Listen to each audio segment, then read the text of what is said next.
All right, it is 7:01. I'd like to call the meeting of the Urbana City Council Committee of the Whole to order. Will the clerk please call the roll? Ms. Wu, Here. Mr. Evans, Here. Ms. Hersey, Ms. Colasetti, Here. Ms. Bishop, Here. Ms. Wilkin, Mr. Quisenberry, Here. Mayor Marlin. Here. Thank you. All right, the first item is the approval of the minutes of the previous meeting from February 6, 2023. Is there a motion? So moved. Second. Moved by Mary Alice and seconded by Chandra. Are there any substantive corrections? Seeing no corrections, all in favor, please say aye. Aye. Aye. Any opposed? The minutes are approved. We have had a request to hold our presentations prior to public comment tonight, so we will start with the Urbana Fire Department promotion.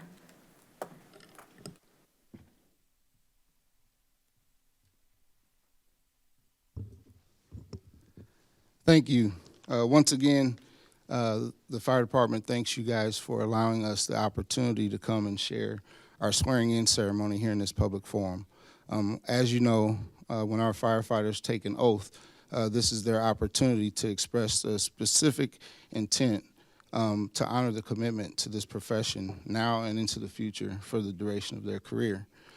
Tonight, it is not a promotion that brings you here, but one of our new hires who's just finished a year on. And so I'm going to read tonight, firefighter Wynn Burrows joined the department on November 8th, 2021, and successfully completed his probationary year, November 2022. Burrows served in the United States Army prior to joining UFD and is following in his late grandfather's footsteps, Chuck Beerley, who was also an Urbana firefighter for over 26 years. Wynn is a licensed EMTB, and is currently working on obtaining his paramedic license in order to provide the highest level of care to those he serves. Tonight, Wynn will be being pinned by his mother, Angie. So Wynn, if you can come up.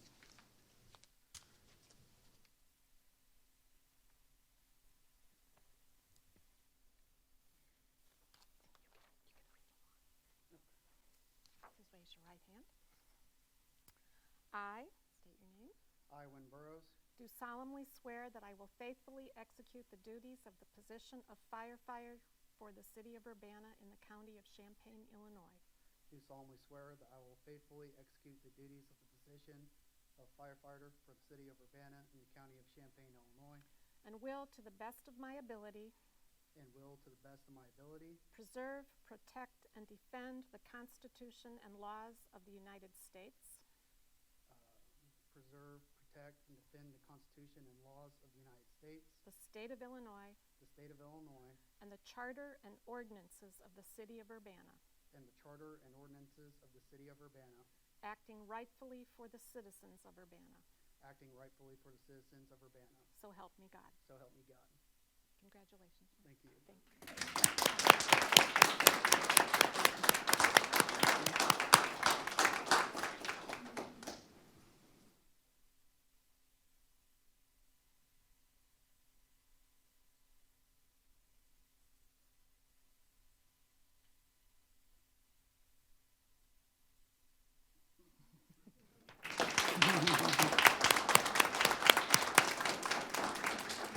Thank you. Thank you very much. Thank you for letting us be part of this wonderful moment again. Next, we will have a presentation on the enforceability of the Human Rights Ordinance as related to source of income with Carla Boyd and Lily Walton.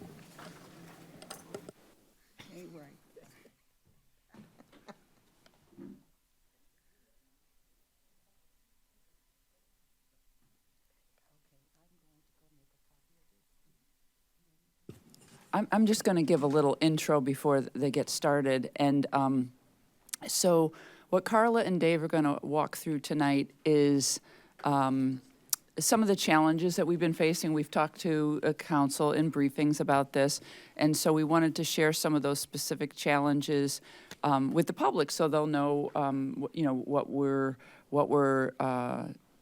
concerned about.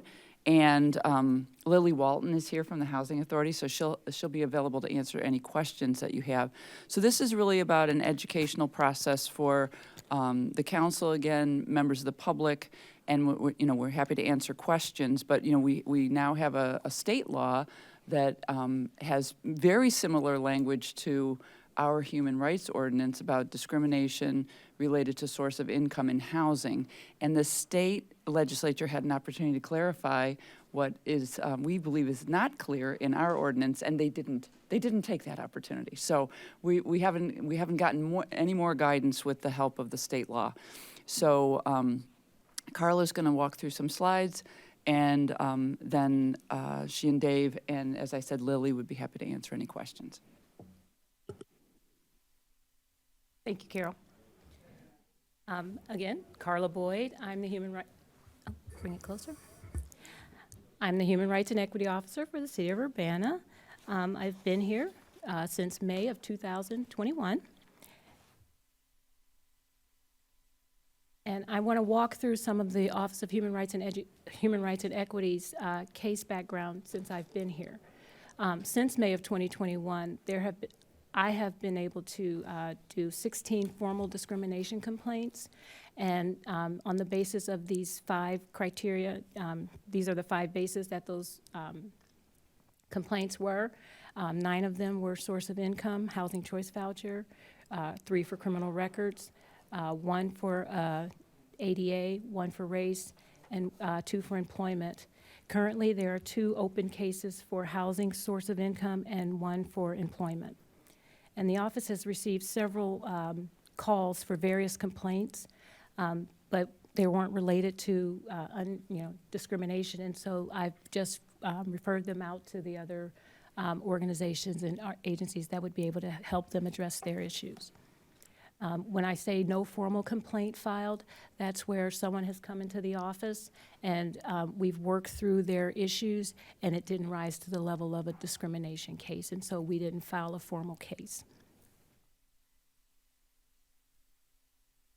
When enforcing employment discrimination, there are standards and EEO guidelines are used. They have clear standards of proof, and with unlawful employment discrimination, the elements needed are very clear. One must be a member of a protected class. The discriminator knew of their protected class or classes. Act of harm or harms occurred. Others were similarly situated or were not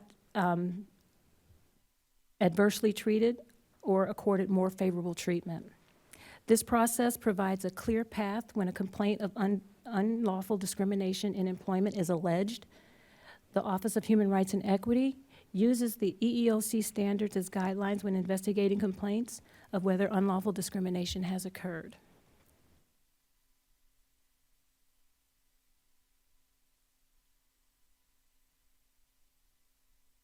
There are standards for enforcement of housing in general, the source of income in particular. Housing can be significantly different from employment. The city receives calls from individuals alleging unlawful housing discrimination based on calling or questioning landlords instead of submitting a formal application. It is understandable why one might do that, not wanting to go to the trouble or the expense of completing an application that may not be accepted. However, from an enforceability perspective, it makes investigating a discrimination allegation extremely problematic. Some notable characteristics that distinguish employment discrimination cases from the housing discrimination cases, 1, what constitutes an application? For instance, can one effectively establish a landlord discriminated against someone based on source of income if a landlord says, we don't take vouchers? What if that person didn't have a valid voucher in the first place? What constitutes a denial? Does a landlord deny someone housing if they actually never applied? Does the landlord have the discretion to decline to enter into a third-party contract, like the United States Housing and Urban Development Section 8 Housing Choice Voucher Program, or locally, the Home Consortium Lease Addendum? Are they bound to comply with all the terms of such agreements to ensure they are valid? I'm going to spend a few moments breaking down the three issues that I just described. My hope is that this information will lead to a greater understanding of how we can all work together to enhance compliance and facilitate more efficient enforcement. I also want people to understand the limitations of the Urbana's ordinance. It is immensely impactful if an application has been submitted in writing. That way it is clear who applied, when they applied, and more importantly, that they applied. Knowing the who and the when are especially important when it comes to source of income, because having a valid voucher is an essential part of that equation, and I'll explain that a bit later. Vouchers are valid for either 30 days or 90 days locally.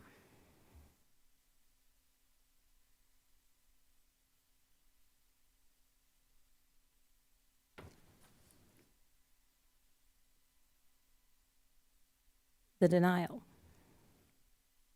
When it comes to the denial, which is essentially, I think I might have,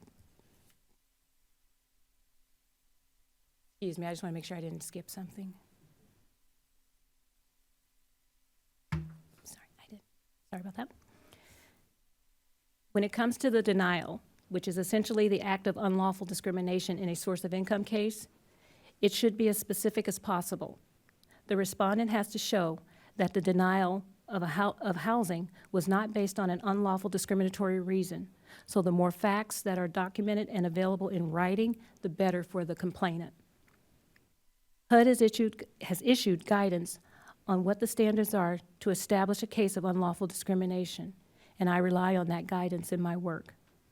Undocumented denials, such as "we don't take vouchers," is very difficult to prove in a case of unlawful discrimination. I never deny a complainant the right to file a case. However, I do use those circumstances as educational opportunities to explain standards for burden of proof.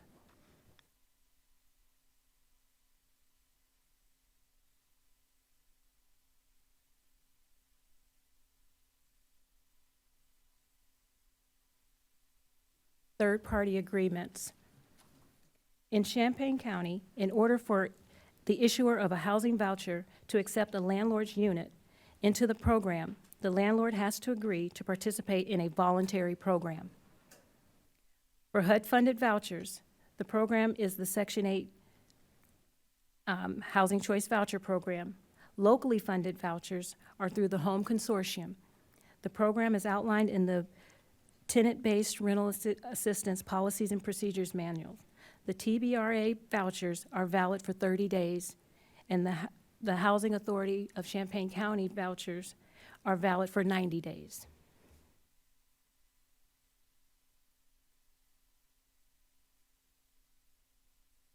There is some misunderstanding about what these voluntary programs require, which is summarized in the slide before you. The commitment goes beyond mere accepting the voucher as a source of income. It requires that the landlord submit to a quality housing standards inspection. If there are any deficiencies identified through that inspection, it requires the landlord to correct those deficiencies within 5 business days. Finally, there are up to 9 specific lease provisions that may not be included in the lease to the voucher holder. If they are included, they cannot be enforced.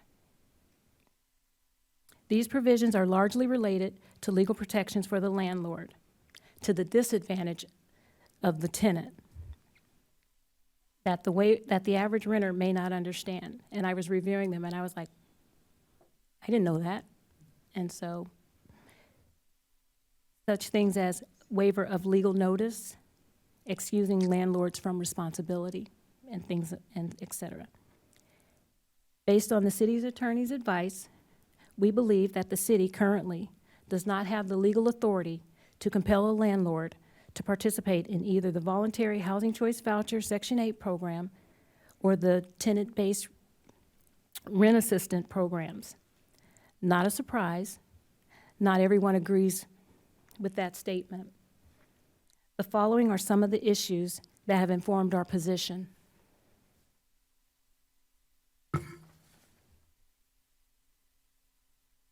Hayes v. City of Urbana.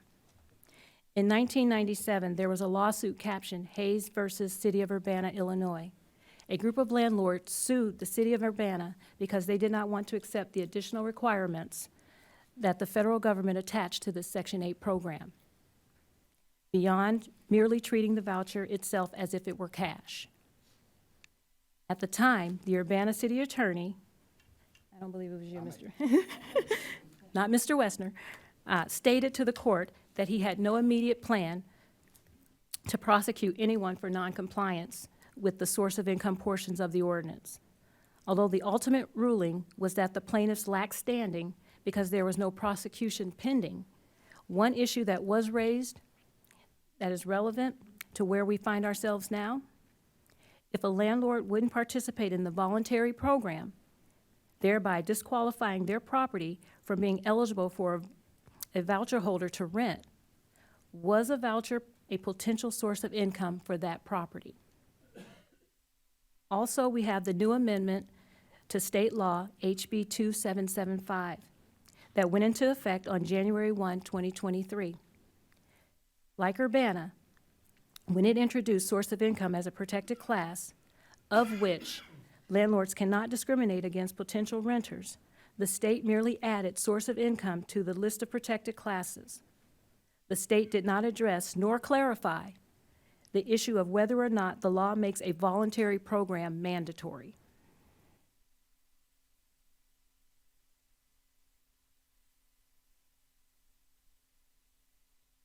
Now, locally, there are some really great programs available designed to increase the housing stock that is available for voucher holders.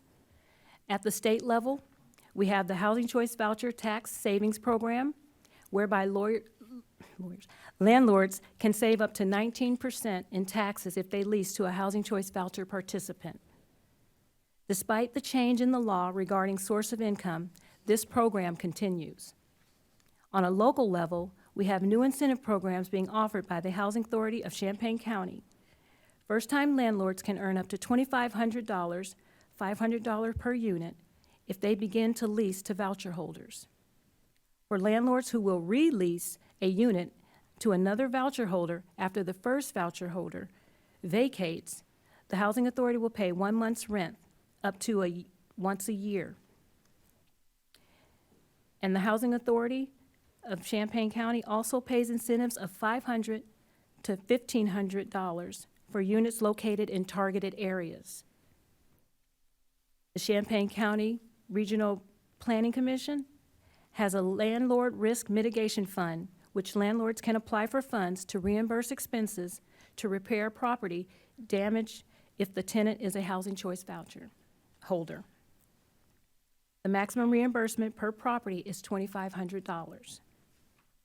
The reason I'm calling attention to these programs, in addition to the fact that they offer really strong incentives to the landlords, their existence undermines the widespread view that the source of income provision possesses the strength that people believe it does.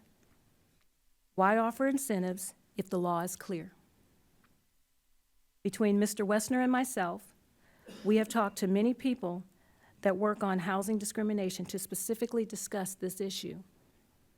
Even though most of these people hold the belief that the state law gives local jurisdictions the right to compel landlords to participate in voluntary programs, none were willing to provide a legal opinion supporting that view.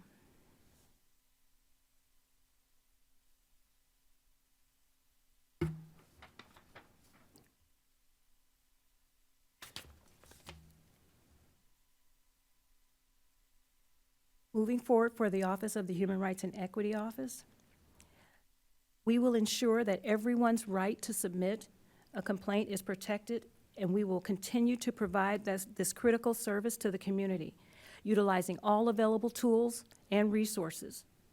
We believe the best use of the city's resources is to assist residents in filing cases with the state when necessary, where more resources are available for the benefit of the complainant and other communities that are working through these issues. In closing, I've shared with you tonight some of the questions and challenges I have been working through since I came to the city of Urbana. I don't have all the answers, and I seem to have more questions than answers whenever I seek out answers. As an independent finder of fact for discrimination cases, I am not on the side of the complainant nor the respondent. I must ask the tough questions to get to answers that will help me resolve complaints. I look forward to working collectively to find answers to the questions that I have raised tonight and for those that will come.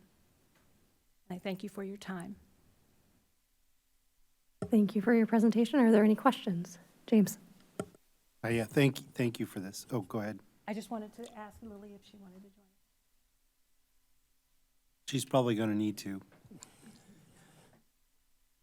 Because my question is about the voluntary program. So if a landlord submits to the program and goes through the housing quality review, is approved, takes a voucher for a tenant, how long are they considered eligible?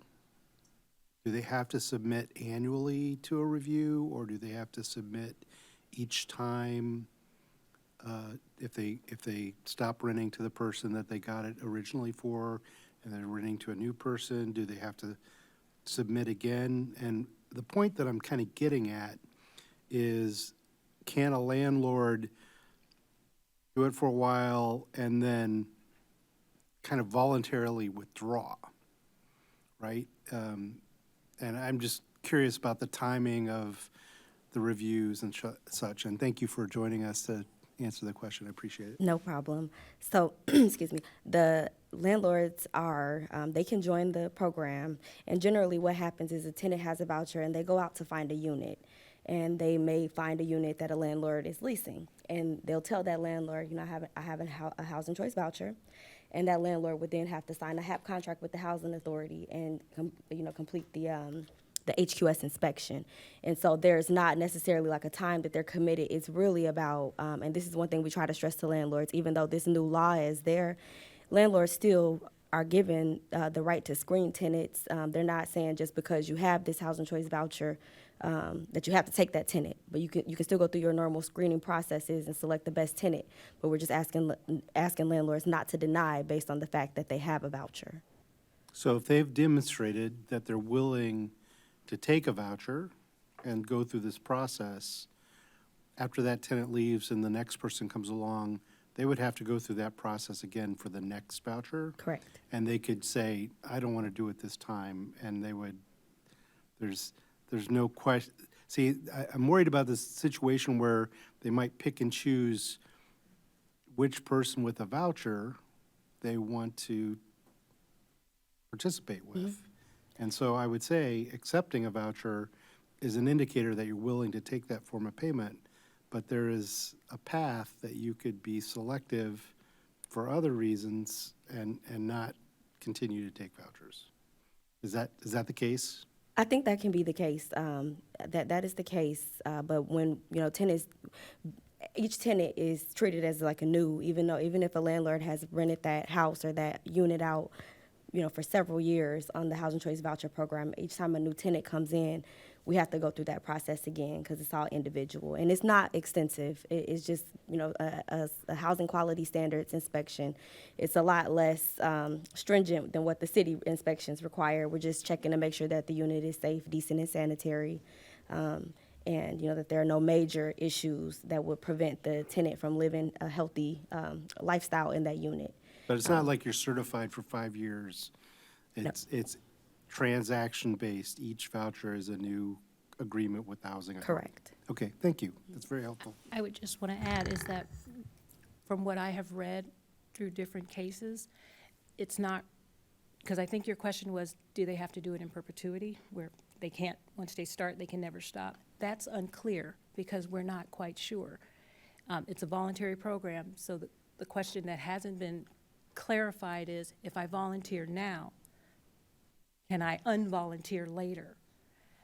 And so those questions have not been answered yet.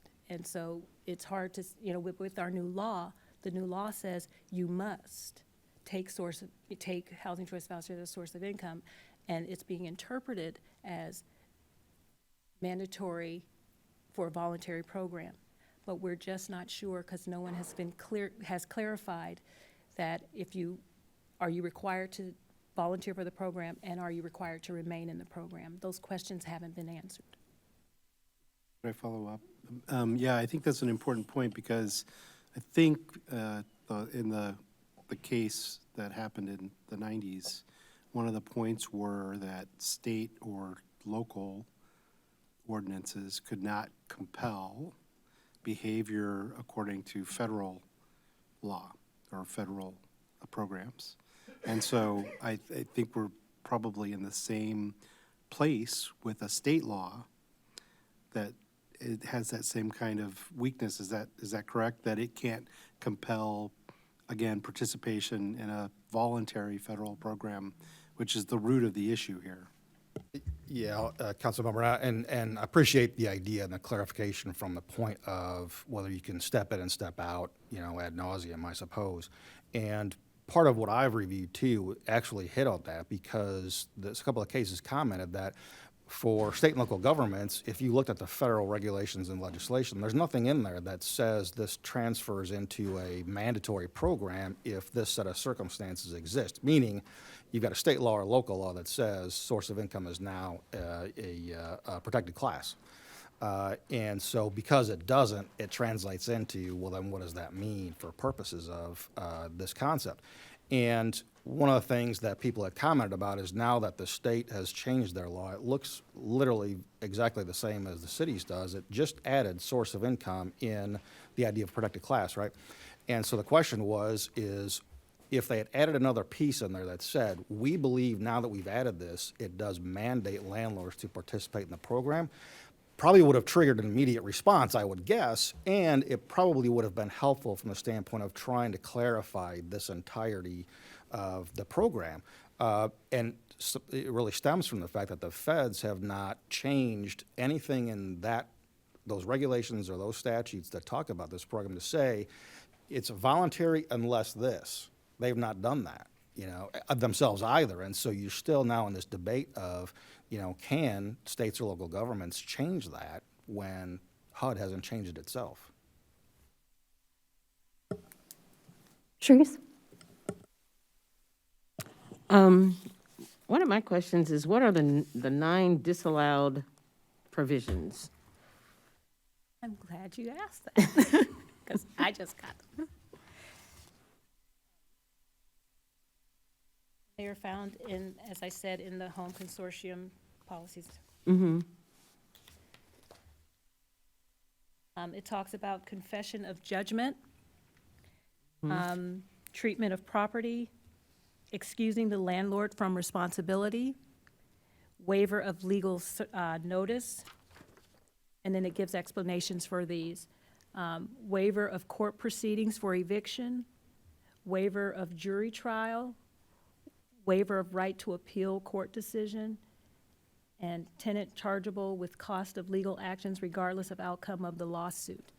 And those cannot be enforced by someone holding a housing choice voucher. If they appear in the lease, they are not enforceable.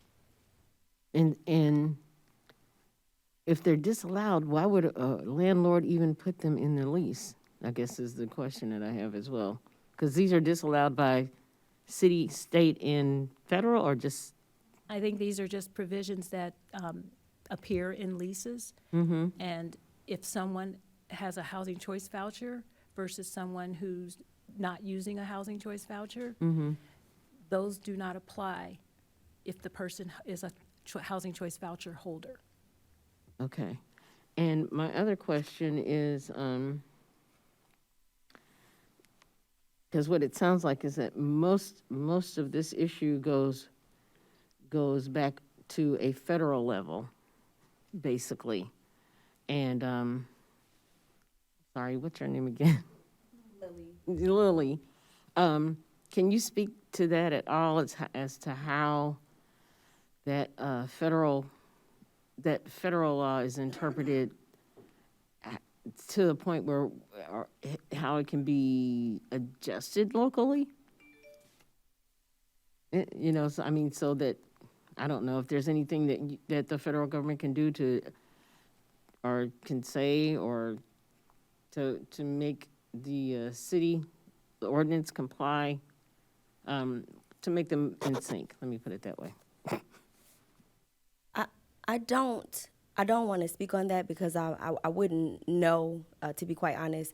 I know that there are things that the housing authority here locally can do to kind of support this new law and make it maybe easier for landlords to join onto the program, especially with our move to work authority and us being able to modify some of our regulations and rules. There's definitely some flexibility that the housing authority can do and that we are already doing to make this program, to make our program work with the new law. And so, but I can't speak on as far as what federally can be done. I know that every housing authority every housing authority director and staff are dealing with the same issues. And so here in Illinois, we're just lucky to at least have this start of the source of income protection law. Okay. And I thought I should add at this point, too, and I should have, in response to Councilmember Quisenberry, when Mrs. Boyd and I started having this conversation, it's been a while ago, I suggested to her, why don't we just call HUD and ask them, if this is in our ordinances, does this then translate into mandating landlords participate in the program? So I asked their general counsel, or one of their assistant general counsels, and they didn't answer the question. Frankly, I'll tell you, I wasn't surprised because I've had conversations with state and federal agencies before where I ask questions to try and get an answer or confirmation, and they don't do that. I think partly is they don't want to be called on the carpet for the answer they give, but all I got in response was some material to read. What it was a federal case and something else, and they didn't answer the question. It was what we've talked about in these cases. They're not definitive, and they don't suggest that it automatically translates into mandate just because that language happens to be in a state or local law. So that was unfortunate. I think it would have been helpful to get some of that direction from HUD when I asked the specific question, but yet they choose not to, definitively answer. Our perspective was as if there was some way to do that, the answer would have been, yes, of course, then it does translate into mandatory. And because they didn't, my only takeaway from that is that it doesn't make it mandatory. What I've suggested then is it comes back to just handling these situations as a general discrimination complaint. Complaint comes in, it's investigated, goes out to the respondent. They're able to provide their defenses to the nature of the claim. And you just walk that path in general versus the concept of now this just automatically requires them to participate. And then, in a sense, that would make this go away because if they're required to comply, when would you ever have a discrimination complaint come in for a source of income at that point? But, and so that's how I've suggested, we operate. Complaint comes in, we investigate, and we just go from there. Thank you. Mary Alice? Hi. So, Lily, thanks for joining us tonight. You had used a phrase that we've been talking about this voluntary and mandated program, but you had also said that a landlord would have to sign a contract. You used that phrase, contract. So they have a legally binding contract if they are a part of the program. Is that correct? We have a HAP contract, a housing assistance payment contract with landlords, and so it just really defines the relationship between the housing authority and the landlord.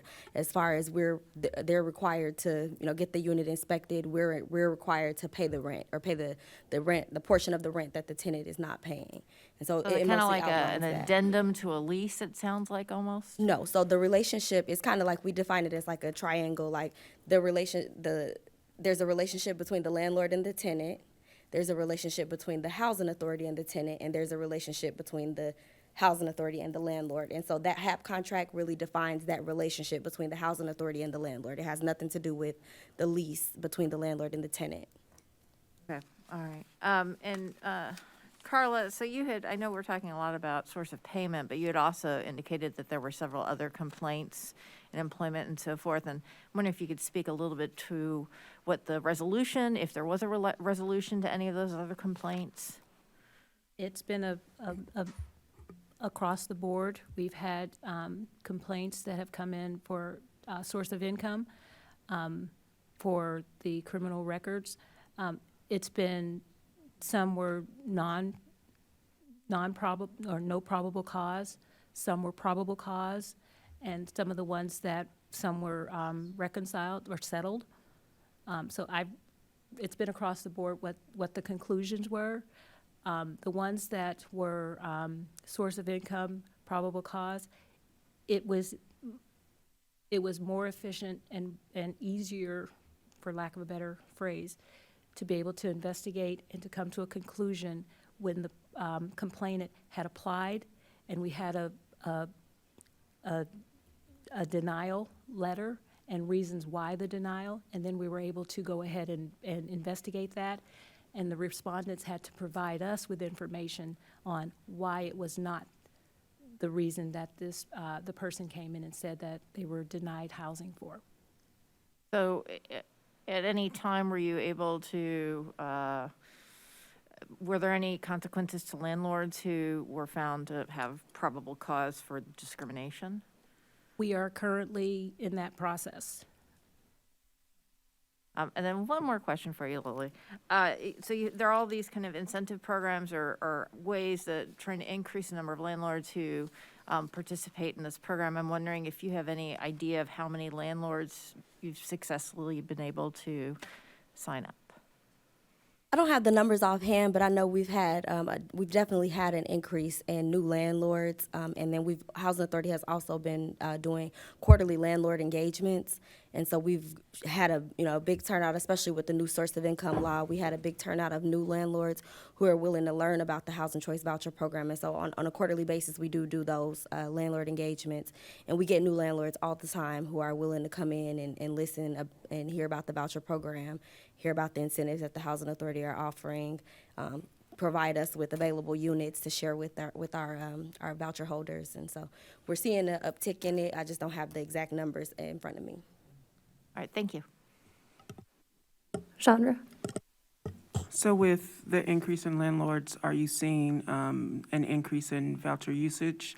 I know before it was, the vouchers were out there, but they weren't getting used because they couldn't find homes. Yes, utilization is up, and it's steadily rising. And so we're at about, I think about 85% right now. And we're looking to, we're getting ready to open our wait list again. And so we're hoping that with that opening, we'll continue to see that rise in utilization. Thank you. Chris? Thank you for the presentation. Is it okay for landlords to discriminate against source of income? Asking Anyone wants to take that? no, emphatically no. Okay. Lily, you agree? I agree that it is not okay. In fact, I watched you, Lily, talk at the Champaign City Council where you complained about Champaign landlords discriminating against source of income. So I'm a little concerned about the direction. I understand the legal confusion, and I appreciate that. And how do we fix it?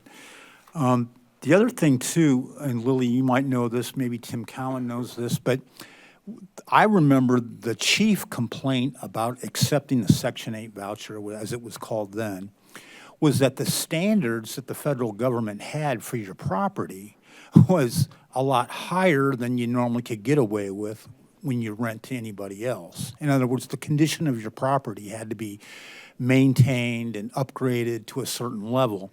So I guess my question is there any difference between what the federal standards are under the housing voucher program and our just general habitable, building code standards? Are they the same? Do we have, like in city code, lower standards than the federal government? No, actually, I believe the Housing Authority, the HQS inspection, is a lot less stringent than what the city requires. And I can even say, at one point, Housing Authority had wrote into our MTW plan, we're allowed to, again, like I said, flex certain rules and regulations and policies.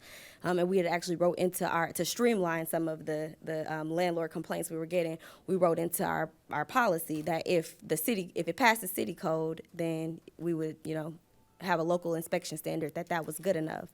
And so when we sent it off to HUD, that's when, this was many years ago. I actually wasn't at the Housing Authority at the time, so I can't explain the exact relationship. Yeah. But when we sent it off to HUD, we got feedback that actually said that it was requiring too much, and it would be too expensive and too, too much of a process to get people housed because of the city codes. And so basically, again, like I said, we're checking for basic things. We want to make sure all the outlets are working. We want to make sure that it's a safe place, a safe environment for the family that's going to be living there.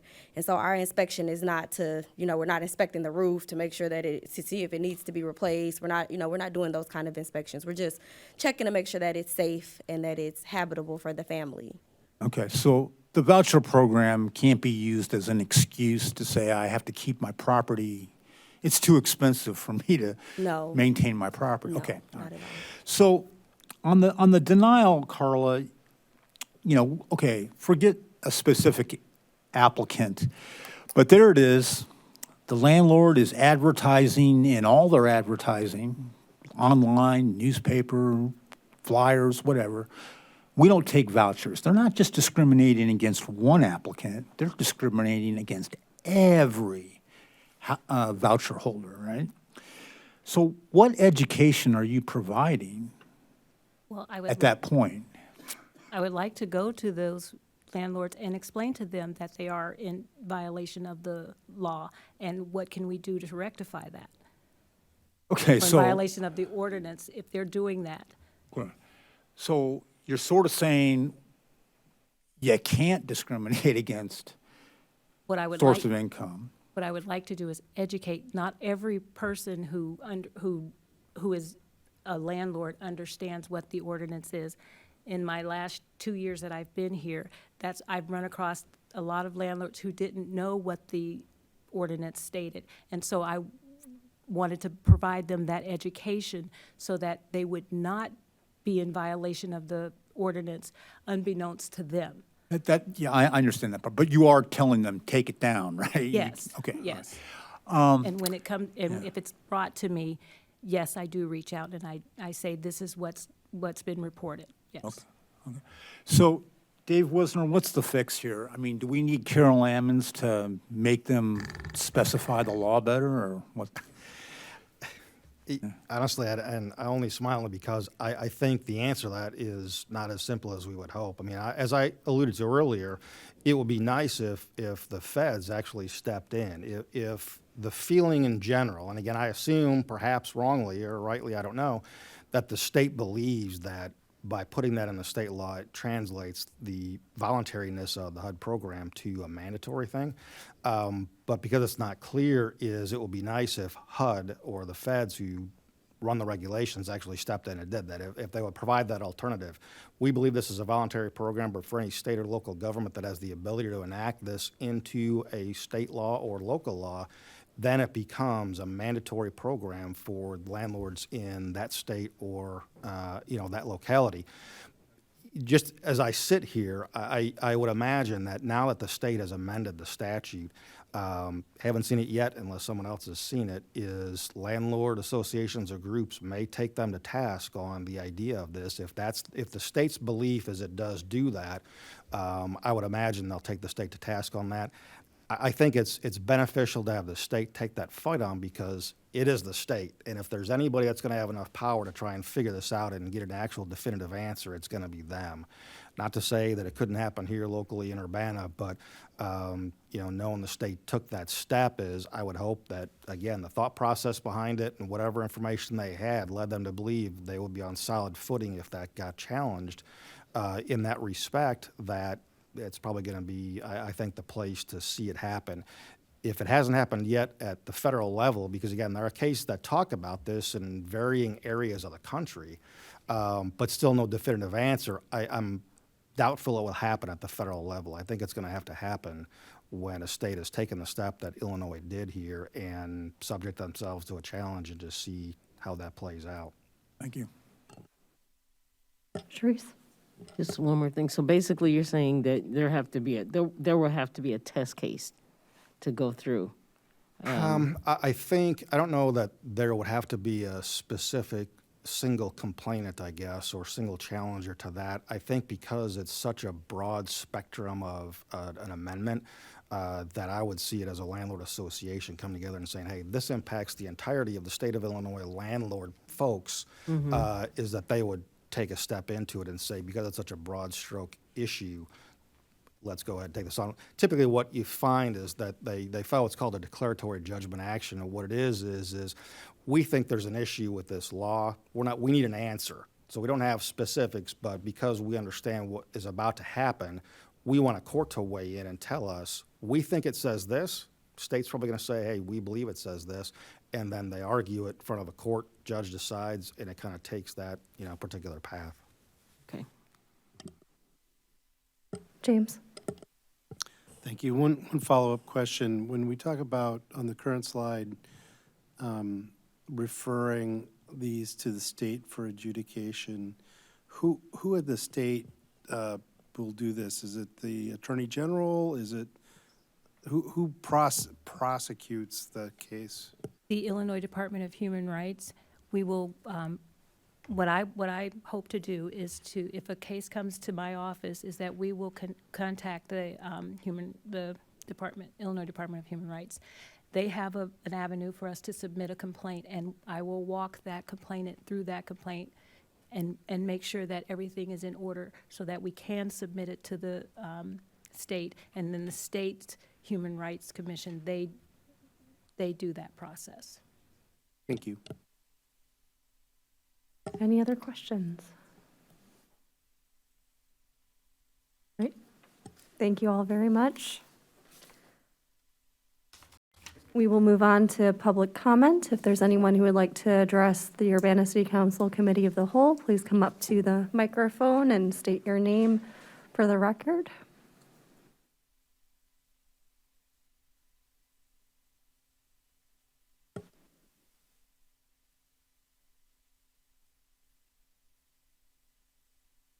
Hi, good evening. This is on, right? Okay.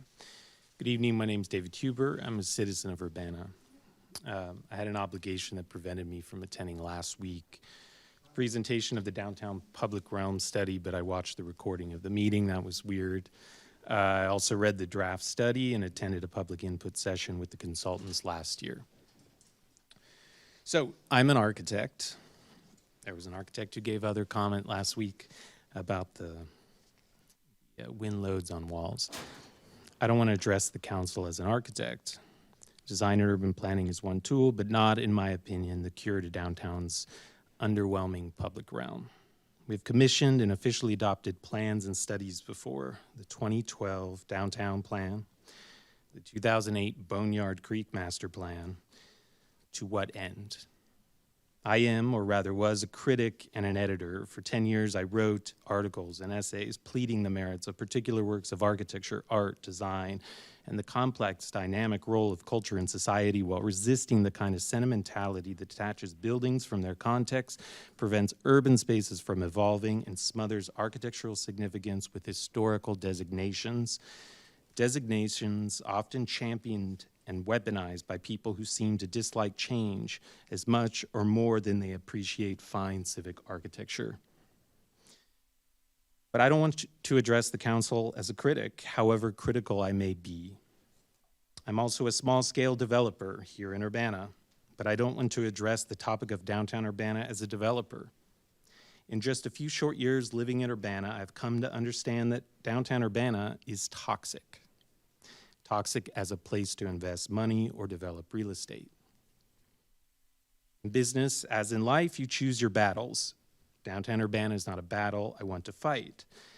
I could just tell by the way that people's eyes rolled or blood boiled when the names Alan Strong or Norman Baxley or Jim Webster came up among the energetic and enterprising under 60-year-olds that I respect and who are imperative to any so-called vibrant downtown. I could tell by how a small group of entrenched landlords freaking out elevates a temporary suspension of parking in one of many city-owned parking lots into a News Gazette-worthy story. Downtown just isn't very fun. Mayor and the City Council, I'm a citizen of Urbana, and that's what I want to address you all as. with regard to the public realm study that was presented last week, and just in terms of approaching the evolution of downtown Urbana generally. I believe the city council, which to me is the safekeepers of the future of the city broadly, not just of downtown, but the whole city of Urbana, really needs to look at downtown from the perspective of citizens throughout the entire city. We heard from business owners, we heard from property owners, we heard from other so-called stakeholders. These stakeholders had their chance, they had meetings. But go and talk to citizens around the entire city. The mall or taking off the roof is not the one that comes up the most often. It's about the streets.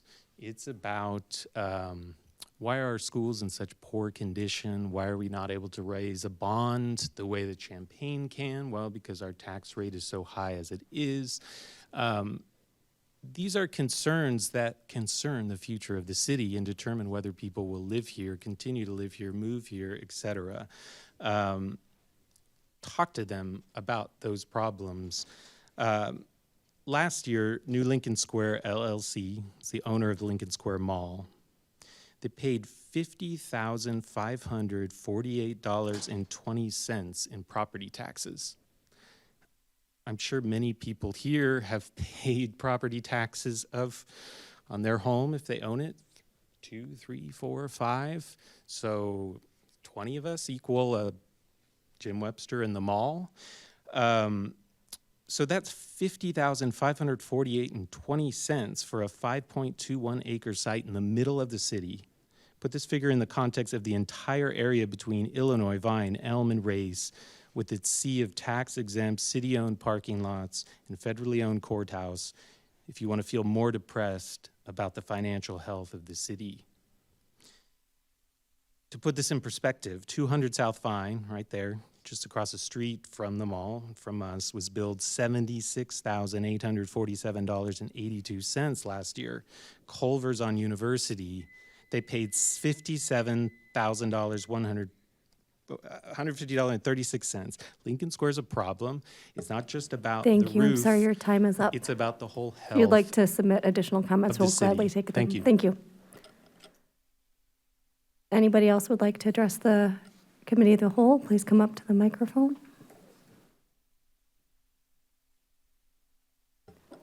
Anybody have any emails that were asked to be read out this time? Oh, all right. Thank you. We will move on to, are there any staff reports? Nope. All right. Then we have ordinance number 2023-03-006, an ordinance amending Chapter 21 of the Urbana City Code pertaining to land development and public works. Looks like we've got John and not sure who else.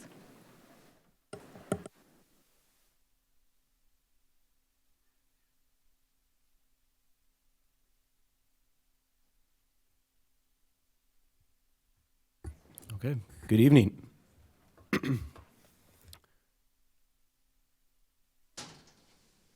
All right, I'll pull up our meeting packet here. And I'm excited to present this ordinance to council, joined here by Joe Pasula, who has joined us as a temporary part-time employee, retired engineer who's come back to help us move this ordinance forward. Also joined by Tim Cowan, Public Works Director, and Kevin Garcia, Principal Planner, members of our team who worked on this over the last year. So, short story is, of course, we're presenting an ordinance that would basically take the place of the existing Chapter 21 in the City Code, which pertains to land developments. This Chapter 21 was adopted in 1988 and was last updated in 1998. The city has made significant efforts over the past decade to update this chapter. This will be the last time I mention the pandemic. Pandemic definitely slowed things down a little bit, but we picked up efforts that were started before us and worked over the last year to bring them to a completed document to bring to you. So of course, what this chapter is all about is about regulating development, the development of land, which in the terms in the chapter is defined as changes to the legal rights or physical state of land, such as creating a substantial demand on public infrastructure in terms of stormwater demand, sanitary sewer demand, or traffic to the transportation network.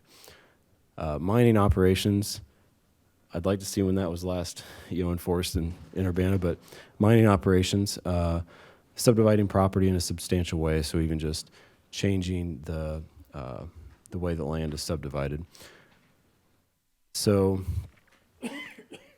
an important, and aside from this just being an old code at 25 years and going,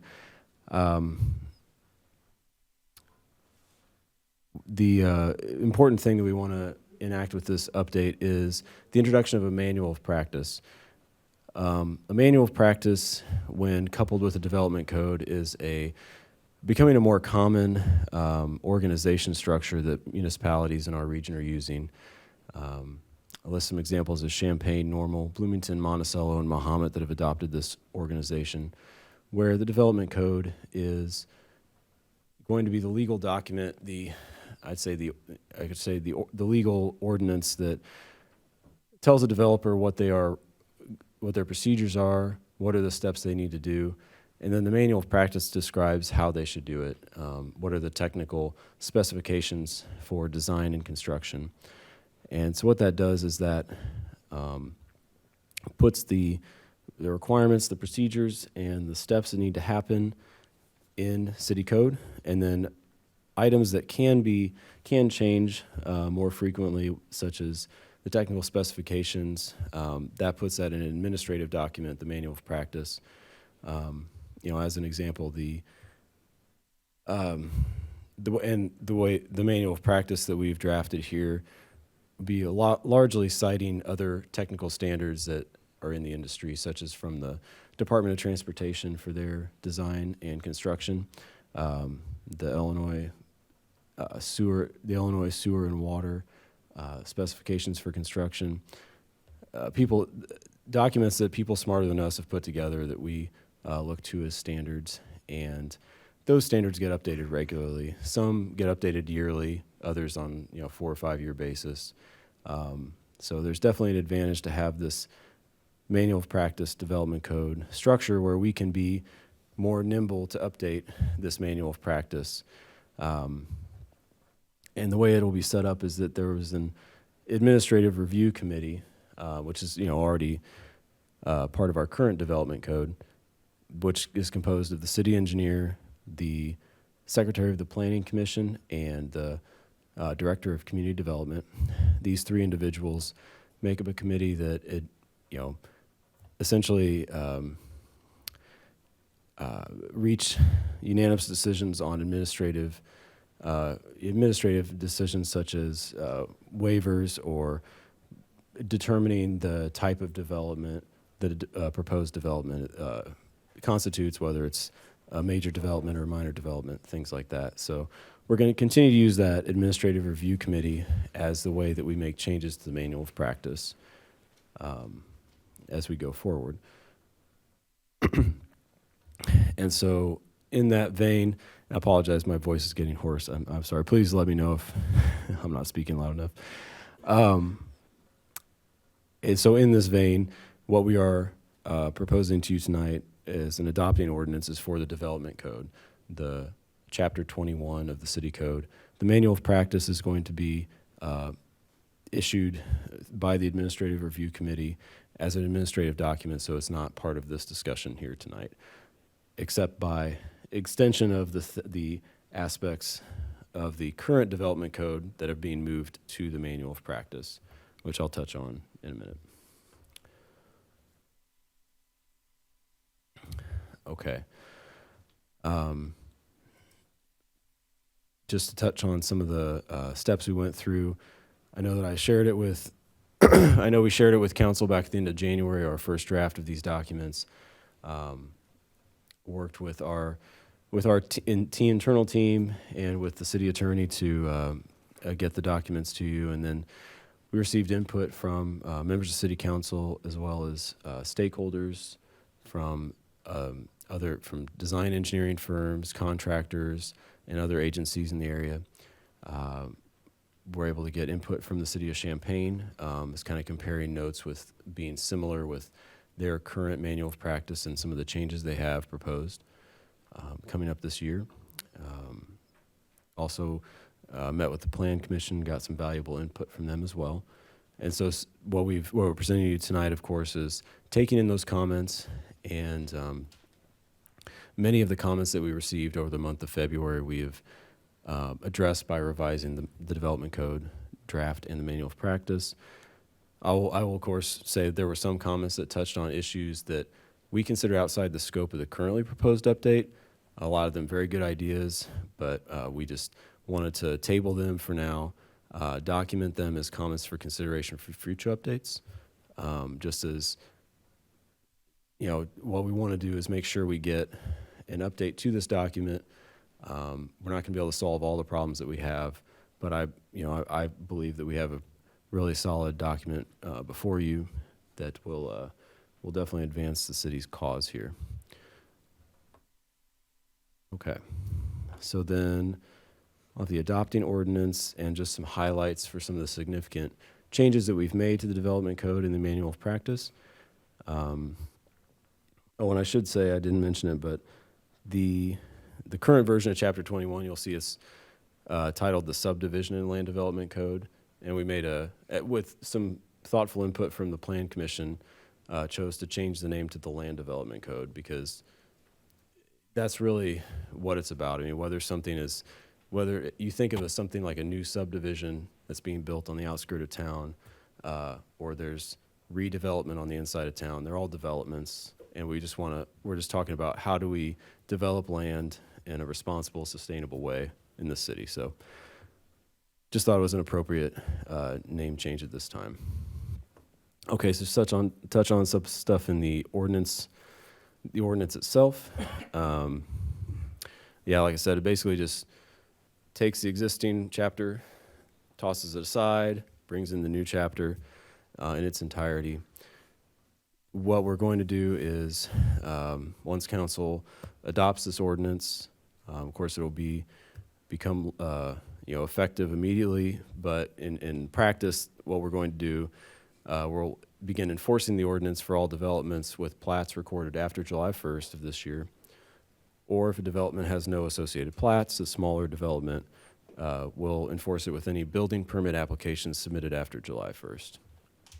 Just to make sure we give developers and their designers the chance to become aware of the changes before we start enforcing them. Okay.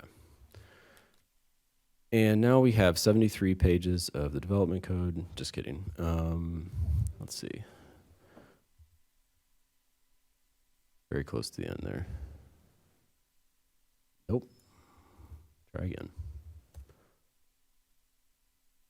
Tim was giving me a hard time that said Carla was going to make me look bad because she had such a nice presentation. And I was like, I know I'm also not getting my PhD like she is, so I can't compete. But okay. And just first, I guess I could pause for a second. Are there any points of discussion or questions from council before I get into some of the details here? Mary Alice. So thank you. I know this was a long process, and I certainly do not have an engineering degree or a planning degree, so to take my questions as such, as I'm kind of a newbie here.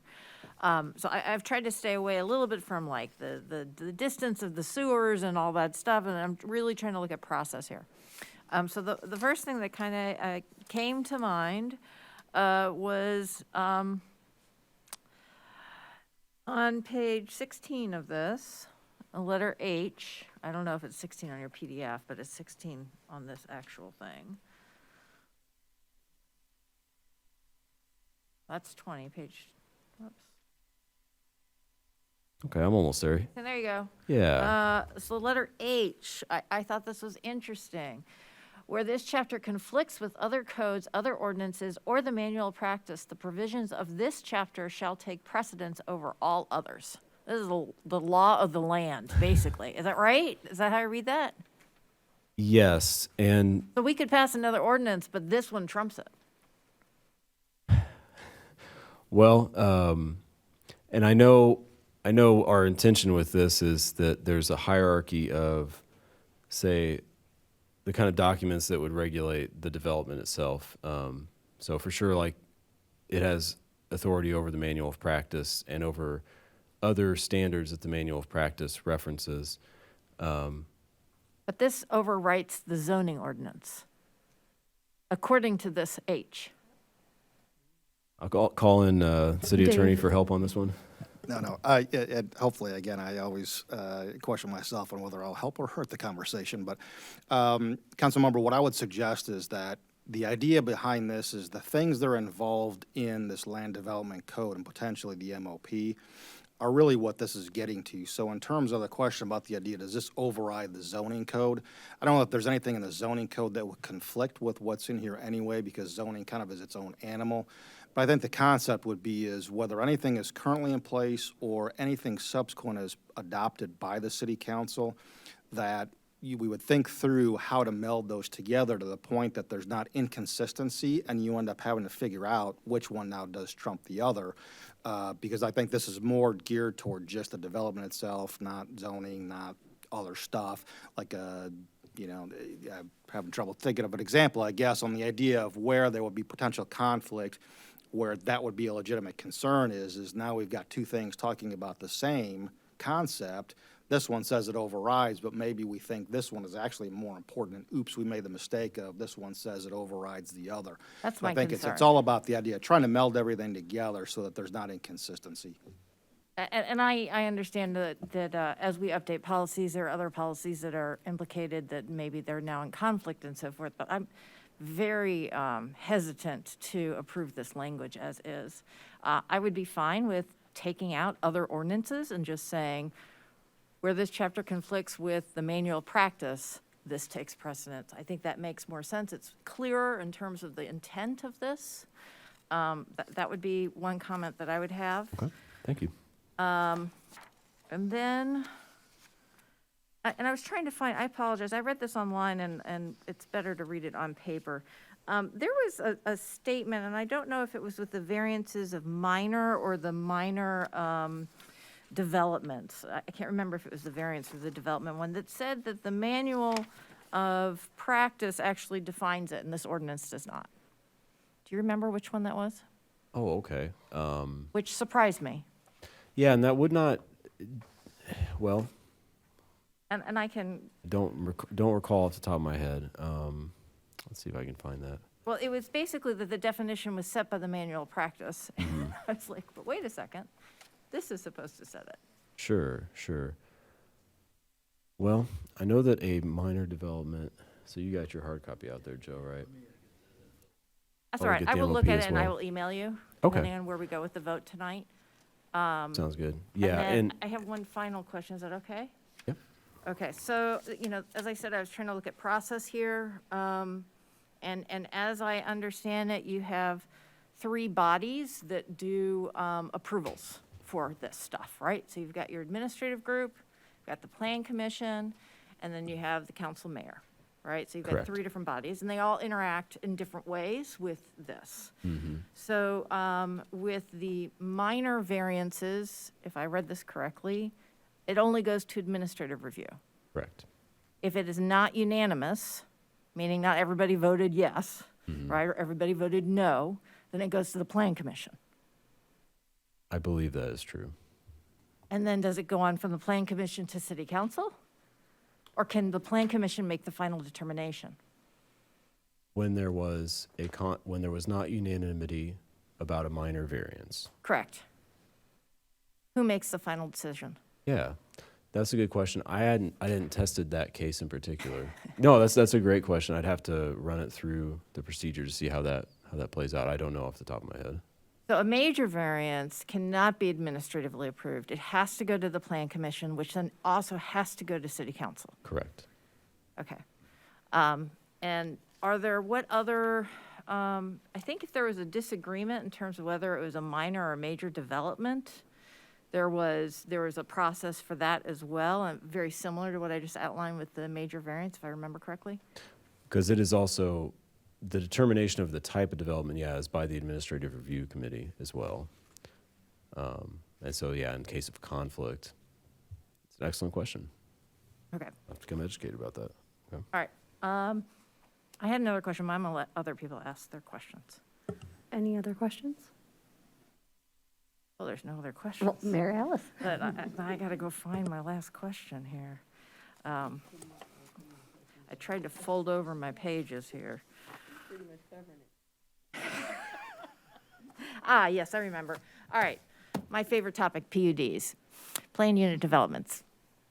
So, as I read this, planned unit developments have their own kind of rules, so to speak. So we have minor and we have major developments, and then we have planned unit developments. So there's 3 different kind of developments, right, that this land use talks about. I would say that planned unit developments are a special case of a major development. Of a major They are a development. special case of a major development. Okay. And that whole, because we have, this is where the zoning ordinance comes into play here. Sure. There's a whole bunch of stuff about PUDs in the zoning ordinance. But I really don't want to, I want to ensure that the public understands how the PUDs will be treated, right? Okay. And so having the zoning ordinance of the PUDs and what the proposals are here, really, I think what's important to the public is to understand where they can have input. So I'd like, if possible, I would like to see that kind of outlined. I think what it says here is that PUDs go to the Plan Commission, and then the Plan Commission makes a recommendation and then gets voted on at City Council. There's the final, there's the final and the proposed, right? And those have different levels that goes on. One of the things that happens with PUDs right now is that both the proposed and the final keep coming to the Plan Commission at the same time, which the public doesn't like. Okay. Okay. Okay? So how can you have a preliminary and a final in the same meeting? Right. So you're talking about like the plat, like preliminary and final plat? No, the combined? development plan. So in the Development plan, zoning okay. ordinance, you can have both the preliminary and the final in one meeting. I don't think you can do that here, but I would like to understand that a little bit better. Okay. I understand your question. Yeah. Thank you. John, you want me to jump in? I'm the voice from the side of the room. That's why Kevin Garcia is here. That's right.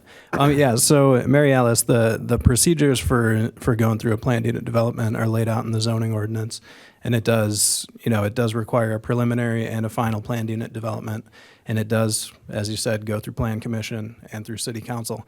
The reason that we've been seeing the combination of both the preliminary and final coming straight to Plan Commission and straight to Council is because most of the planned unit developments that we've seen in the past 10 plus years have all been sort of infill development on smallish lots. They still have to be half an acre big, but they're lots that are already in areas of the city that are developed. So it's maybe a few parcels here or half a block there, maybe even a full block.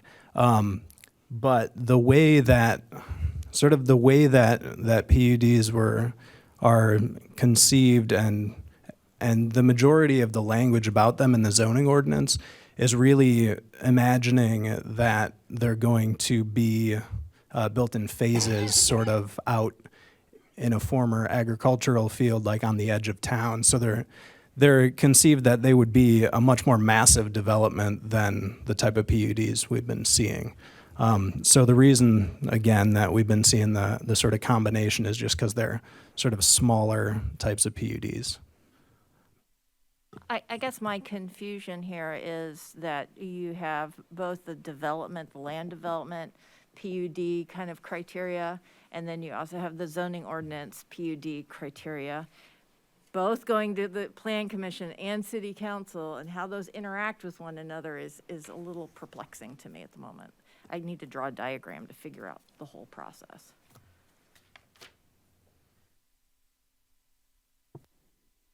Any further questions, or do we have a motion? I'll make the motion to send ordinance number 2023-03-006, an ordinance amending Chapter 21 of the Urbana City Code pertaining to land developments to City Council for approval on the regular agenda so that Mary Alice can have her questions answered. Is there a second? Second. Moved by Chandra and seconded by James to move, excuse me, ordinance number 2023-03-006, an ordinance amending Chapter 21 of the Urbana City Code pertaining to land development onto City Council on the regular agenda. Was that for approval? For approval. I think that I would agree getting that clarification is important. Since this is an ordinance, will the clerk please call the roll? Oh, Mary Alice, sorry. Sorry, discussion. Thank you. I am fine with sending this on to City Council. I will say that if we can't come to some kind of agreement with which ordinance takes precedence, I will be voting against it because it's very meaningful to me, that piece. And then I do have that other question, but since I don't have it outlined for you, I will definitely call you or email you the specific one that I was asking about. Those two were my primary concerns, in addition to just kind of understanding the different levels of approvals and so forth. So that's where I stand. So I will vote yes to send this on to City Council, but I will vote no against it if we don't get some clarity. Thank you. Sharice. I just want to say, because we did have this, discussion in our 2x2s and stuff, and what I really am taking into consideration is the fact that we're also doing some tweaking of our zoning ordinances right now as well. And so I kind of want to actually see how the two can coincide or can work together. Mary Alice bringing up, which is a question that I was going to ask too, bringing up the whole thing about what trumps one and all of that kind of stuff. I really appreciate definitely the manual practice, but I also would like to see there be more cohesiveness regarding this and how it's going to affect the redefining and restructuring of our zoning codes that we're doing also right now. So, that the planners are doing right now, or somebody. So, I'll vote to send it forward, but I don't have a problem keeping it in committee for a while until I can see some more definition of how these two things are going to work together, or are we going to constantly be having to amend one or the other? I don't want to have to do that. I'd like to be able to see that one works inside and with the other. So that's my concern. So Thank you. Any further discussion? I would echo, again, getting those answers to the questions that Mary Alice has raised, especially as it relates to other ordinances, I think is really important before any final vote. But I think otherwise we are at a point where we are ready for the clerk to call the roll.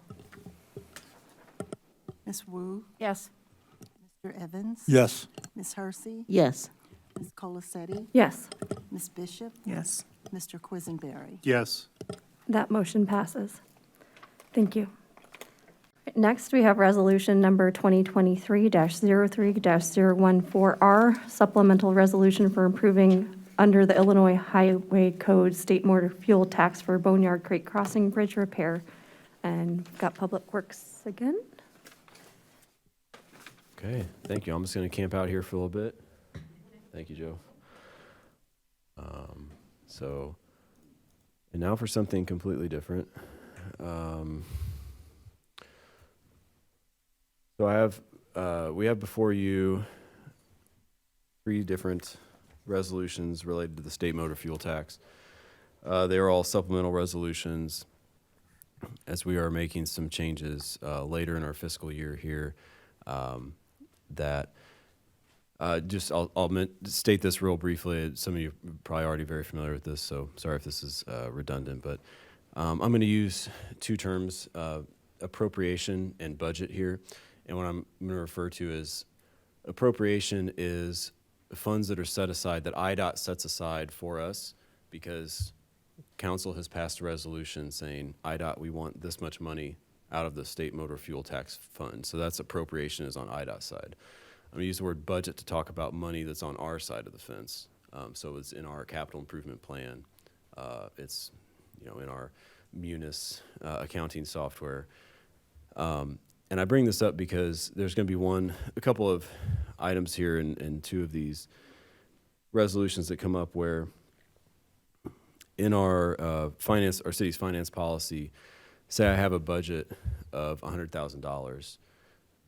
If I get a bid for a project in at like $105,000, I can do a budget transfer to increase that fund by $5,000 because it's less than a 10% change. So there's some flexibility built into our policy that allows me to make those changes. But if I had passed an MFT resolution for $100,000, I have to do a supplemental resolution to get $5,000 more dollars. And so part of this is that newbie city engineer didn't understand that about a year ago. And so some of these supplemental resolutions are just kind of providing that space for us to work within our policy by using this IDOT money. So I do apologize. I know some of this may seem a little confusing, talks about budgets and appropriations, but wanted to kind of lay that out really quick. So, okay, so for the first one, the Race Street Bridge over Boneyard Creek. It's in our CIP under the Boneyard Creek Crossing Project, kind of conceived of multiple improvements that we see, repairs, enhancements to the Boneyard Creek Crossing to increase and improve its utilization as well as maintain the existing infrastructure in good condition. So for the Race Street Bridge in particular, this is work that we can use state motor fuel tax funds for. And so back in August, you'd passed a resolution for $55,000 for design of the bridge repairs. And that was the appropriation was for $55,000. Unfortunately, that was also the budget as well. And so when we got an actual quote for the work, as we went to more work defining the scope with an engineering firm to identify, the repairs and the design and whatnot, we have a quote of $75,000. So we will have to come back to you in April for a budget amendment. But for now, I wanted to set up the state motor fuel tax resolution, supplemental resolution. And so what I will ask for here is an additional $30,000 as a supplemental resolution. This will provide us a little bit of space in case something unexpected comes up during design. And then once we have that design, in particular for bridge repairs, a little harder to project what the construction cost might be compared with, say, like a resurfacing. It's fairly well-defined piece of work. The bridge repairs can be pretty variable until you get the design really put together. So we'll be coming back to you with a budget in the next capital improvement plan for that. But for now, just our request is for an additional $30,000 as supplemental MFT resolution for the Boneyard Creek Crossing bridge repair design. Any questions? Make a motion. I'll take a motion. All right. I will move resolution number 2023-03014R, with supplemental resolution for improvement under the Illinois Highway Code for the state motor fuel tax for the Boneyard Creek Crossing Bridge repair design onto the consent agenda at City Council meeting. Second. Moved by Mary Alice and seconded by James. Is there any further discussion? All those in favor say aye. Aye. Any opposed? That motion passes. Next, we have resolution number 2023-03-015R, supplemental resolution for improvement under the Illinois Highway Code State Motor Fuel Tax for Savannah Green Alleys Rehabilitation Construction. All right, thanks. And so carrying on from that theme, this is an example where for the Savannah Green Alleys, we are, for this in particular, we have the bid documents are nearing completion. We plan to go to advertise later in April and open bids in early May. We're sticking with our original budget of $1.95 million for engineering services and construction for this project. What we want to do is ensure that our we have enough MFT money set aside so that if we need to have a little bit of contingency during construction for example, an unexpected, utility relocation or something to that effect, that we have the flexibility to do that during construction. I don't have to come back to you during construction to ask for a little bit of that. So this is basically a request for a supplemental resolution to appropriate an additional $200,000 to provide some contingency for construction as we go into construction later this year. Is there any discussion or motion? Shreves? I do have a question. Why are Gregory to Kohler excluded from the resurfacing? Sure. So that is for the next resolution for the Springfield Avenue resurfacing project. Oh, I'm sorry. That's okay. Am I looking at the wrong thing? I'm looking at the All right, wrong thing. we're on Savannah Green Alleys. Yep. I'm sorry. Oh, my God. I'll gladly answer your question in a few James. minutes. Thank you. I do have a question. So this is asking for approximately 10% contingency Approximately, for yeah. this project. What's the practice? I assume if that is not needed, that just stays in the motor fuel pool. That's correct, yeah. Goal is to not spend this 10% and not have any surprises that requires it, correct? That's our goal for sure. All Yep, right, thank yep. you. Any other questions or a motion? I'll make the motion to move resolution number 2023-03-015R, supplemental resolution for improvement under the Illinois Highway Code, State Motor Fuel Tax for Savannah Green Alleys Rehabilitation Construction, to City Council for approval on the consent agenda. A second. Great, it's been moved by Chandra and seconded by Mary Alice. Any further discussion? Seeing none, all those in favor, please say aye. Aye. Any opposed? That motion carries. Next, we have resolution number 2023-03-016R, supplemental resolution for improvement under the Illinois Highway Code State Motor Fuel Tax for Springfield Avenue from Wright Street to McCullough Street, resurfacing, design, and construction. I promise we'll get some shorter titles for you sometime. Engineers think if you just keep adding on words, it's still intelligible. This is a bad habit we have. Okay, so Springfield Avenue, this is going to be a segment of Springfield from Wright over to McCullough, and it excludes a section from Gregory Street to Kohler because that section was recently resurfaced with the Lincoln and Springfield resurfacing project that was wrapped up this past year. So we're just kind of, the goal is to provide a smooth ride from the moment you leave Champaign until, I don't know, it just keeps going. It just keeps going. Yeah, just stay on Springfield. But no. So this will be. We're looking forward to this project a lot. What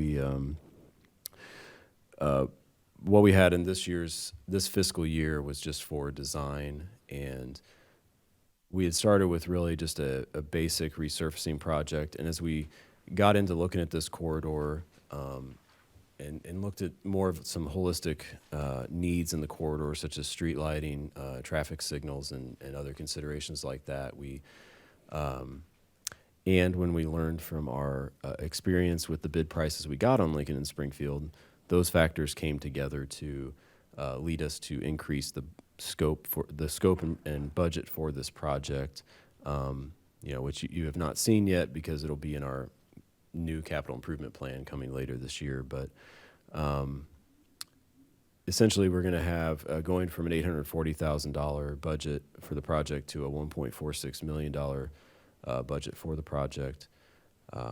So in this case, we believe this is justified by the improvements we can make on this corridor while we're doing the pavement resurfacing. But for right now, we are still just in design. The current budget we have in this fiscal year is for $70,000. That gets us through about 50% of the design engineering efforts. We'll be coming back to you next month for enough money to complete the design efforts. But for this supplemental resolution, so the previous resolution was just for $70,000, that initial design effort. I want to go ahead and advance us to a supplemental resolution that will cover the entirety of design, construction, and construction engineering. And so our current budget for that is $1.46 million. When we add a little contingency on there for construction, again, that brings us to $1.56 million. 1.56 million, take away 70,000, leads to 1.49 million. And so that's where that number came from, and that's the number that is on the supplemental resolution that we are presenting to you tonight. So essentially just building off where we started, getting to where we hope will get us through this project. Like I said, we're in the preliminary stage of design right now. Plans right now are to go to have design completed by the end of this year, go into a fall, I believe in November, bid opening is the plan for construction next year. Any questions? James? Thank you. I do. So this part of Springfield, I think when it ends at Wright Street, going to Champaign, it becomes the state's responsibility, right? The state manages it. Does the Springfield? That's correct, yeah, because 150 or whatever. Yeah. That's right. That's right. And can you? So this is like a 75% increase in what we were planning to spend here. Mm-hmm. So could you just kind of give us a brief overview of what we're getting for the additional $600,000? What the extra stuff that we're going to get done? Just a few descriptions of what that is? Yeah. Unfortunately, I think a large percentage of that is inflation. That's the unfortunate reality of this. There are definitely some costs in there. There's some parts of the project we didn't have. And I want to say even the length of it we didn't have. I want to say there was a discrepancy between like when maybe it stopped at, I forget what the street, maybe it's Harvey, maybe it stopped at Harvey. I don't know if I have that right, but a block before Gregory. So there might have been a block we were missing in our capital improvement plan, but a lot of this is just because the prices that we got on Lincoln and Springfield, assuming if they continue forward, is going to be that kind of a budget for this project. So you're saying we're not getting a lot more for that additional $600,000? From what you said, I could have sworn I heard you say we're going to do some additional things with this. There I was are. just curious what those additional things Sure. We are planning to make some spot improvements to our street lighting in the area, do some improvements with some of our traffic signals. Definitely a lot of sidewalk improvements. But I would say that's not going to account for the majority of the dollars. Are we getting an overpass for the students at Granger? No, I guess not. I would love. That would be fun. I would love for the U of I to do that. That'd be great. Mary Alice? I'm kind of along the same lines as James. I was taken aback by the increase here. And so in the plan here that you copied out in terms of the right to McCullough was 770,000. Am I correct in saying that this is now, it's more than double? Am I correct in saying that? Yes. Yes. All right, so we are spending an extra 750,000 approximately, right? And it sounds like there's not a lot of improvements beyond what we had spec'd out in the SIP originally. A couple of little things here and there, Right. so to speak. Right. So, this is my question always. What does this mean that we can't do? That's the right question. Yep. I'm looking at Tim. The next priority. So, I mean, effectively, we prioritize our capital improvement plan around the top priority projects. Specifically, it's probably taking away from things in the 5 years, not in the 1 year. So, I mean, I feel very uncomfortable doing an increase such as this without maybe understanding a little bit more about the implications on our SIP plan. It would be good to have some examples so that we know what we are basically deprioritizing to spend this money on. So I don't know if that can be done by the next city council meeting, but that's what I would like to say. Not to say that Springfield doesn't deserve, to be fixed. It's a mess over there. But we also have to think that we only have a certain amount of money to spend on roads. My take. Any other questions or is there a motion?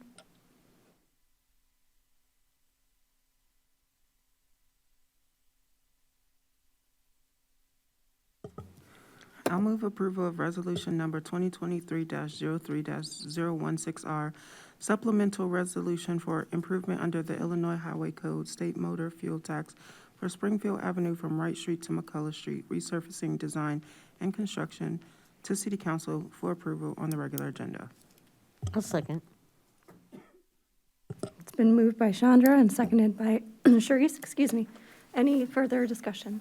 Mary Alice? I just want to say thank you to Chandra for making it on the regular agenda and on the consent agenda. I appreciate that.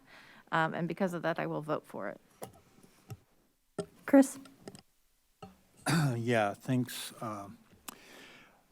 This is Ward 2, and I will tell you that Springfield is a mess. It needs to be fixed. So there is a great need.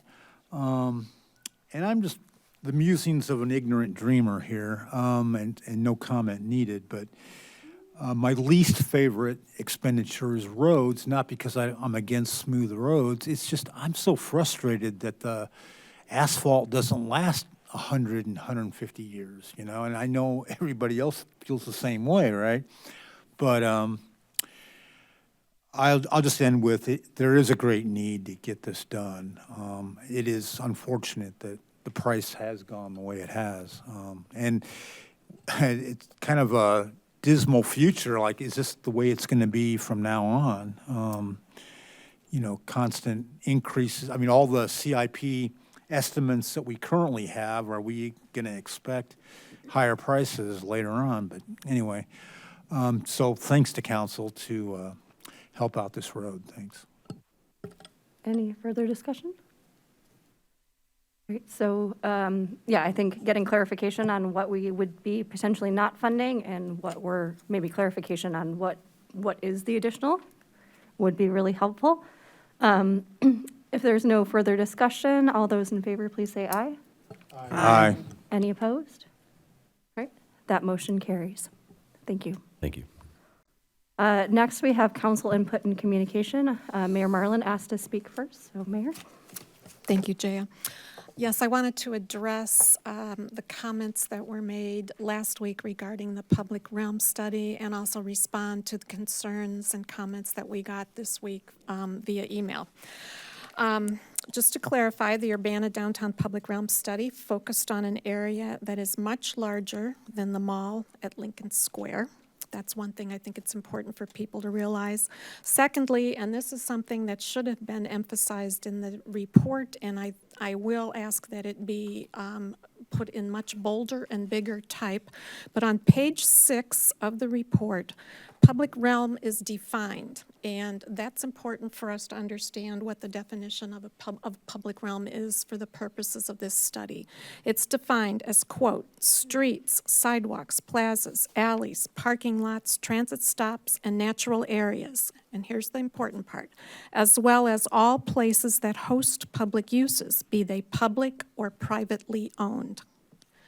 And that's a big factor in this study.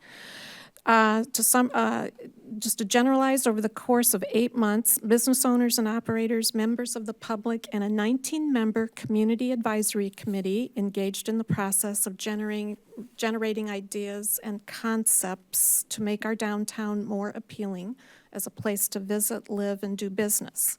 The area in question, again, as I said, was large. It was bordered by University Avenue on the north, Cedar on the west, Illinois Street on the south, and Urbana Avenue on the east. The goal of this study was to continue to support our local businesses and downtown residents while enhancing places and spaces in the heart of our community. The public realm consultants, the city of Urbana, all of us here, of course, understand that the mall building in Lincoln Square is privately owned. The study was not presented as a plan, or was not intended to be presented as a plan for the future of the mall. That future lies in the hands of the mall owner. And nothing will happen in that building unless the owner chooses to do so. And we will add language to make that explicitly clear in the final report as well. What we had last week was a draft report. We do have an opportunity to amend or change some of the text to clarify for the public. But I also want it to be clear in the report, it did reflect public comments and the ideas that were received during the 8-month study period. And those ideas and comments were presented in the report, along with dozens of other ideas and concepts. For this study, the city listened to the community, and the community members brought up the idea of Lincoln Square. And it's not hard to understand why this was included in a discussion of a public space, given the prominence of the mall in Lincoln Square and the fact that it does host so many public events. It came up repeatedly in these discussions, and that's why it was included in this study. People have always had opinions about Lincoln Square and the hotel. And I can tell you, and they have a lot of opinions about the hotel and the mall. And anyone who has encountered the public and engaged in conversations with members of the public, it comes up all the time. I can't tell you how many times people have asked me, you know, why don't you fix the roof in Lincoln Square? And it's like, well, I don't own that building. But the line is blurred because it is used as a civic space in so many ways. And I can tell you, if the historic hotel, if the Hotel Royer wasn't currently under renovation, that building would have come up in this study as well, because people view it as part of our public realm. For decades, and to that end, for decades, university planning classes and architecture classes have used Lincoln Square as a project site. And they have developed a number of different visions for that site as well. And not surprisingly, some of those class projects have come up with ideas remarkably similar to what we're seeing in the public realm study today. So the community, what I'm saying is the community has always been keenly interested in this part of our downtown because it's so prominent. It's 16 acres. It's in the heart of our downtown. This area has always inspired a lot of opinions and ideas, and that's why it appeared in the public realm study. But at no point was it ever intended to convey the idea that this was a plan for the future of privately owned property. It was not, and I want that to be more clearly stated in this study so people understand. And I apologize if that wasn't clearly communicated to begin with. The public realm study also challenged us all to think about other downtown areas, not just Lincoln Square. And that's what resulted in this report, which I think is actually very good. It focuses on a number of areas in our downtown, key concepts.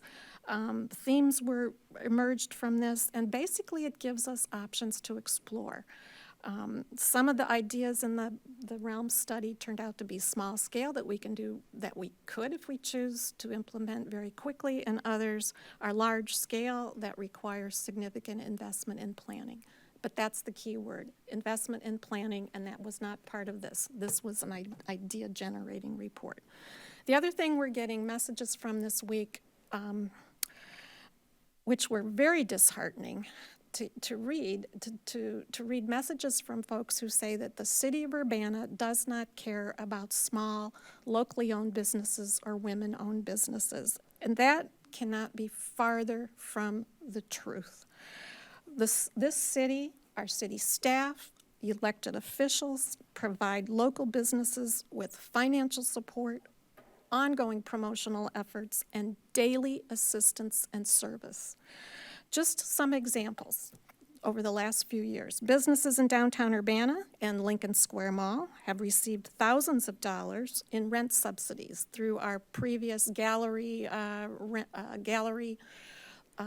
incentive program, mainly through direct payments to the owner of the mall and local downtown landlords. The city has also provided business opening grants to the tune of almost $364,000 over the years. Facade grants over the years to local small businesses. One of the facade grants was to the owner of the mall, I believe, when the Common Ground the grocery store was opened. Public arts and culture grants have supported, again, thousands and thousands of dollars, have supported local artists and performers and their activities and programs, many of which have occurred in the mall or in the downtown area. And just in the last couple of years, city, county staff have processed and distributed over $5.7 million in COVID relief funds to local Urbana businesses, including the retailers and studios in Lincoln Square Mall. The public has also invested millions of dollars in infrastructure, including the rebuilding of Green Street from Lincoln Avenue to Ray Street, which basically is the phase 5 of the MCOR project. But that rebuilt the corridor that brings people from campus and visitors to our community directly to the doorstep of the hotel and the mall. And there's other infrastructure as well. The public is about to invest $5 million in the hotel, assuming that they meet the terms of the development agreement. So what I'm saying here is we have bent backwards over the last few years of helping our local businesses both survive the pandemic and thrive. We've waived liquor license fees. We've modified zoning and building codes temporarily to allow for safe indoor and outdoor operations. And we have every day we helped businesses navigate the state and local public health guidelines. So I'm going to say it again. The city, the staff, and this council strongly support local businesses. We provided local businesses with financial support. Our promotional efforts are ongoing, and we provide daily assistance and services to our locally owned business. And I would add to that, we have provided tremendous amount of assistance from our first responders, our fire and police departments in terms of security for our downtown businesses, as well as guidance from building safety officials. So every department in this city has supported our local businesses and will continue to do so.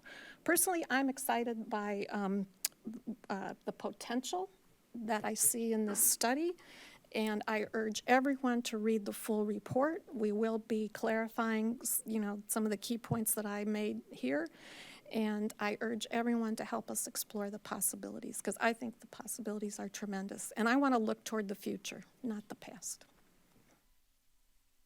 Any other council comment? James. Yes, I'd like to follow along with the comments from the mayor, because I do feel strongly that this is a study. This is it's about concepts.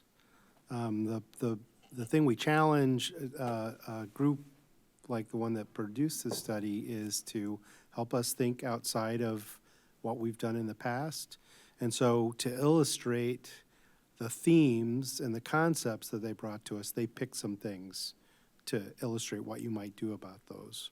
We can take or leave those, but we can, if we leave them, if we don't use them, we can still use the themes. One of the things I won't say disappointed, but one of the things the study missed as far as items it could focus on as possible paths are both the downtown jail and the Civic Center. They do mention the area around the Civic Center as an opportunity place, but they didn't include those as objects or places that could be modified to support the themes that they provided there. And I would encourage people, in particular the individuals who are unfortunately have become really concerned about the mall and the specifics that were included about possibilities about the mall.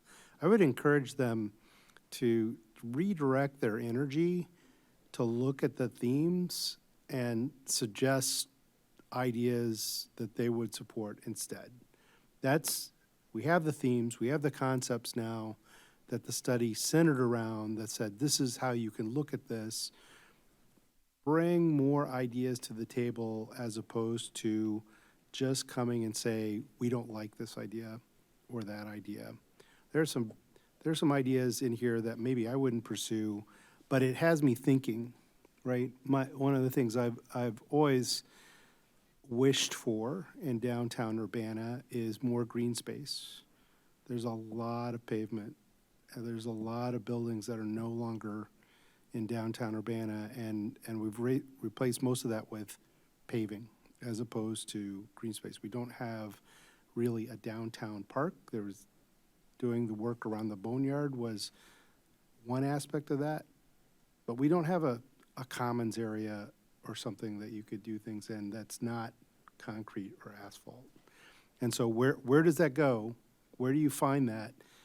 I don't think it's just little triangles here and there. I think we have an opportunity to think bigger about that. And I would encourage everybody to take that turn of, instead of saying, no, no, no, say, here's how I would do it, because we can still take those ideas and incorporate them in the themes and the concepts that were brought here and move forward. Thank you. Chris?